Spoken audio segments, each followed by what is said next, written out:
Volume 4, Chapter 69, Robert Morris and the Conservative Counter-Revolution in National Politics, 1780-1782. During 1780, before their stirring successes in Massachusetts and Pennsylvania, the Conservatives dreamed of a national military dictatorship. General Philip Schuyler raised the call for dictatorial powers to be given to George Washington in the spring of 1780, and such leading arch-conservatives as James Duane, Alexander Hamilton, soon to be the son-in-law of Schuyler, and Washington himself were receptive to the idea. A convention at Boston in August, representing Massachusetts, Connecticut, and New Hampshire, issued highly conservative resolves, including the payment of continentals by taxation, the creation of executive boards in Congress, and a virtual executive dictatorship. The Boston meeting inspired the New York legislature in mid-October to call for great internal power to be given to Washington. In November, the New England Convention met again at Hartford and urged great power to Congress, including taxation to pay interest on the public debt, and far greater power for Washington. In response to this rapid drift rightward, the left tried to counterattack by proposing a radical decentralization of political rule. Throughout New York, for example, local precinct and county committees arose, and Albany county delegates called upon everyone to recommence acting by committees. But these vague phrases quickly proved abortive. Meanwhile, young Alexander Hamilton, who was emerging as the brilliant premier theoretician of the nationalist forces, adumbrated the long-range conservative nationalist program in a letter to James Duane. Ultimately, wrote Hamilton, a new constitutional convention must be called to endow a central government with complete sovereignty over the political, economic, and military life of the several states. And above all, this political power must be based on the coercive economic power of various forms of taxation, which power Congress conspicuously did not have under the Articles. In the meantime, Congress must build up executive power by establishing powerful executive departments under single heads, and the Army must be permanently riveted upon public life to serve as a disciplined, coercive arm of the central government. One means would be to grant handsome lifetime pensions to its officers. The sharp political swing rightward from 1780 to 1781, however, meant that the conservative oligarchs could achieve their aims without having to turn toward a military dictatorship. It was more satisfactory to them to work within the existing democratic forms to achieve at least their short-run goals. By early 1781, for example, John Matthews was content to abandon his proposed military dictatorship and instead called for dictatorial powers in Congress. In control of Congress in the 1781 session, the conservatives moved swiftly and efficiently to fasten their counter-revolutionary program upon the country. Their first step, spearheaded by James Duane of New York, was to build up a powerful executive by creating executive departments, each in the charge of one man. This meant not only the erection of quasi-independent departments manned by non-elected bureaucrats, but also the centering of power in one man rather than in the democratic revolutionary institution of boards or committees. On January 10, Congress decided to create a Department of Foreign Affairs to be run by a non-congressman secretary. And on February 7, a similar decision was made to create departments and individuals secretaries of war, marine, and finance. Since the linchpin of the conservative nationalist program was financial, the finance appointment was the crucial one, and it went inevitably to the eminent leader of the conservative oligarchs, Robert Morris. So strong was his political position indeed that he was able to dictate to Congress the terms of his acceptance of the post. 1.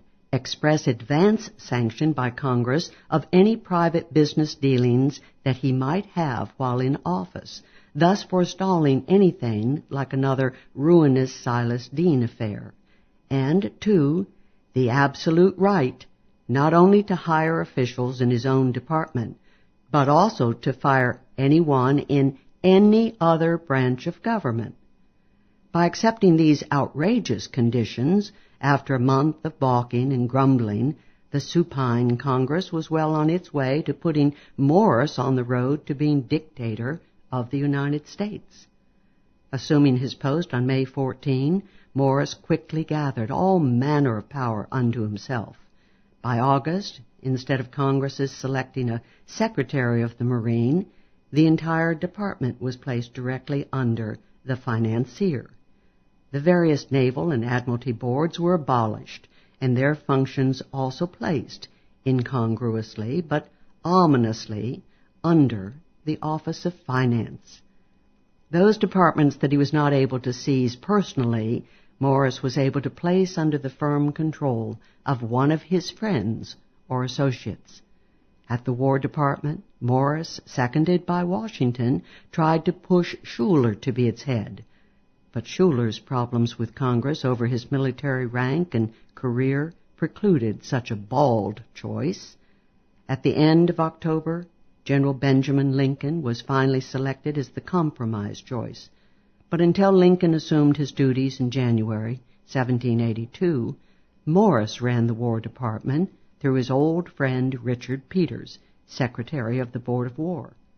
And afterwards, Morris was easily able to dominate the weak Lincoln, to allocate the vital war contracts, and even to set policy in handling prisoners of war. The biggest fight over appointment was over the Secretaryship of Foreign Affairs. Morris's man was Robert R. Livingston, the New York oligarch and Morris business associate. But here the left, headed by Sam Adams, made its last stand, fighting fiercely for the eminent radical Arthur Lee of Virginia. After liberal doses of bribery were administered to Congress by the French ambassador, the Chevalier de la Lucerne, who was fiercely pro-right and anti-Adams Lee, New Jersey and Pennsylvania changed sides, and even Virginia was induced to desert Lee. Livingston was chosen Foreign Secretary on August 8. Under Livingston's friendly aegis, most diplomatic functions were swiftly added to Morris's power, including corresponding with American ministers abroad, handling the proceeds of all foreign loans, and the power to import or export goods on the account of the U.S. government at his own personal discretion.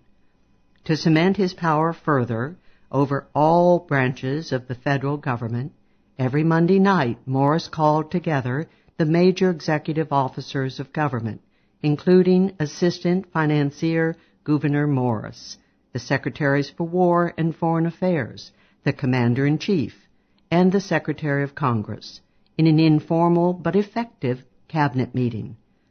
Thus, in a few short months, Congress had surrendered much of its power to single executives, and this power was swiftly fused into the hands of Robert Morris.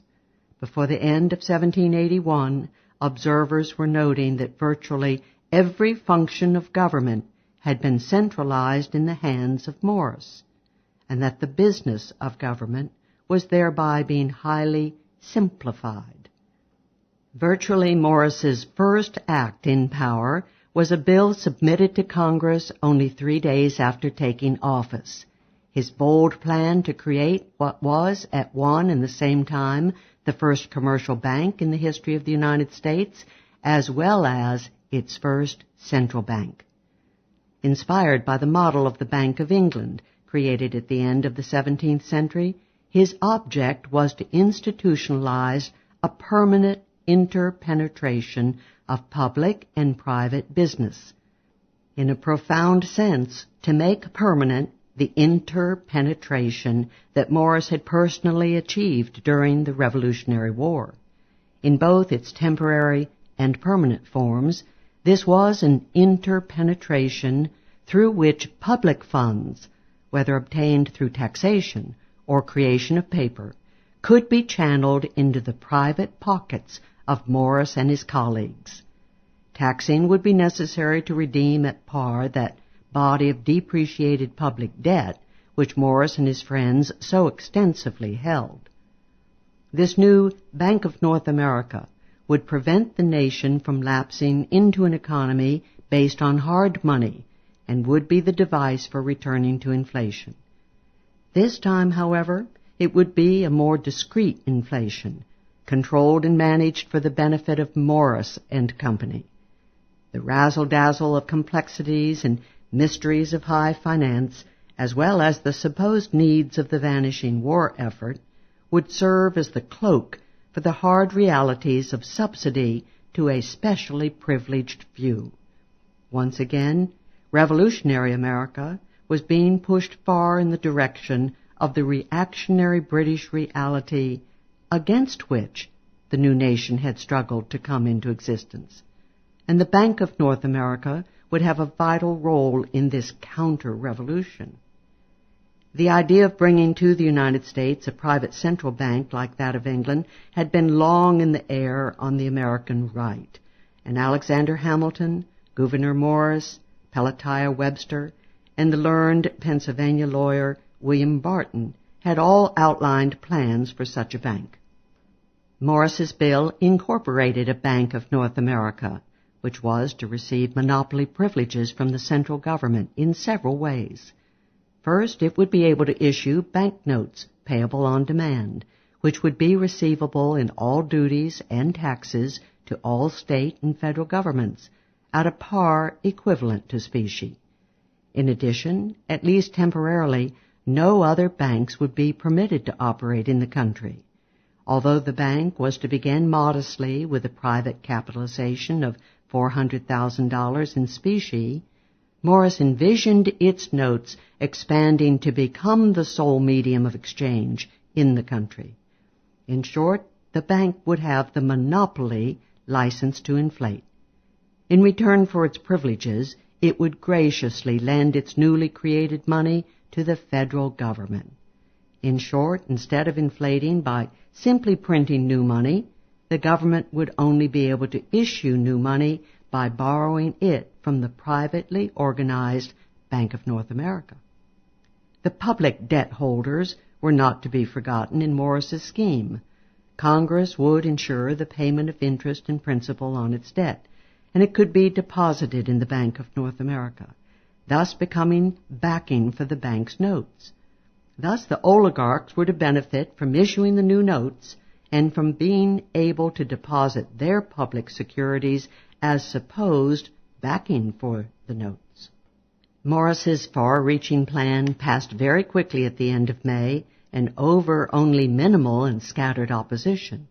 Only Massachusetts, led by James Lovell and old General Artemus Ward, voted against the plan, although the moderate nationalist from Virginia, James Madison, balked slightly at the extreme concentration of power, which went far beyond the power conferred by the Articles. As a concession to the powers of the states, however, Congress allowed that the bank could not operate within those states which might forbid it, and that it could merely recommend, not prescribe, that the states receive its notes for all dues and taxes.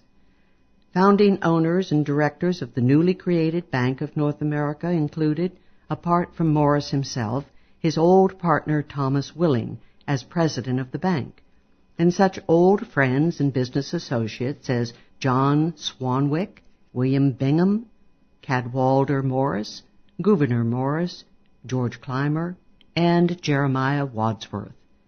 Despite this impressive roster and all of Morris's power and cajolery, the financier was not able to raise anything like the modest legal minimum of $400,000 in specie capital.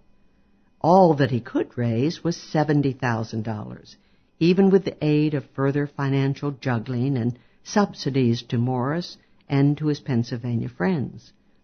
However, Morris was nothing if not resourceful in dealing with the funds of other people.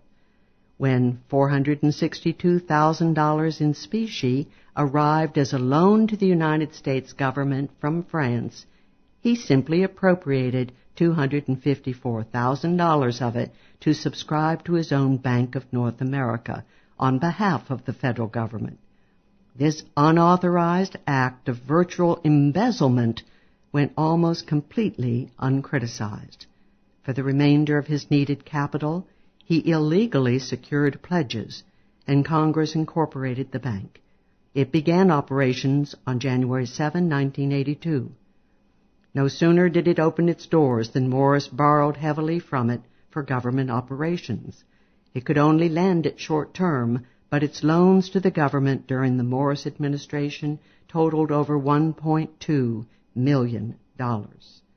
Since the government had to keep repaying loans, however, total notes outstanding at any time did not exceed $420,000. Morris personally benefited in several ways from these varied operations. The bulk of the specie capital of his bank was supplied by Morris out of government funds. Then a multiple of these funds was borrowed back by Morris as government financier for the pecuniary benefit of Morris as banker. And then he channeled the money largely into war contracts for his friends and associates. Despite Morris's power and eminence, the market, in its wisdom, knew that it was confronting notes inflated, however limited the extent, beyond specie backing. There was therefore a persistent tendency for the banknotes to depreciate, especially as they traveled from the bank's home base in Philadelphia. Indeed, it was forced to hire men at critical times to persuade redeemers of its notes not to ruin everything by insisting upon specie, a tacit admission of the bank's unsoundness and inherent bankruptcy as an issuer of demand notes beyond the specie available to redeem them. Apparently, Morris was not opposed to government-issued paper when he personally was the issuer. In addition to Bank of North America paper, financier Morris issued his own notes. Morris notes, signed by Morris or his cashier in the Office of Finance, as well as his private business partner, John Swanwick. The Morris notes were payable in specie on demand. A second form of Morris notes, better termed Morris warrants, was payable at specified dates, usually in 30 to 60 days. Both forms of notes were receivable in dues and taxes, and payable both by the government and then by Morris himself. He hoped that these notes would also help constitute the national currency medium. But Morris notes were even more inclined to depreciate, especially in New England, where they quickly fell by about 15%. Morris tried desperately to avoid depreciation, even threatening to force federal officers to make up the difference themselves if they should pay more than specie prices for purchases in Morris notes. The confidence in Morris notes was never great, especially in New England, and hence these notes, rather than specie, were paid in taxes, and tax collectors presented them to the Office of Finance for payment. Total Morris notes and Morris warrants issued during 1782 amounted to approximately $400,000. But by late August, Morris, disheartened by the reception of the notes, decided to stop issuing them and to retire them as they were received in taxes. Even this contraction could not stop the depreciation of the notes in Massachusetts.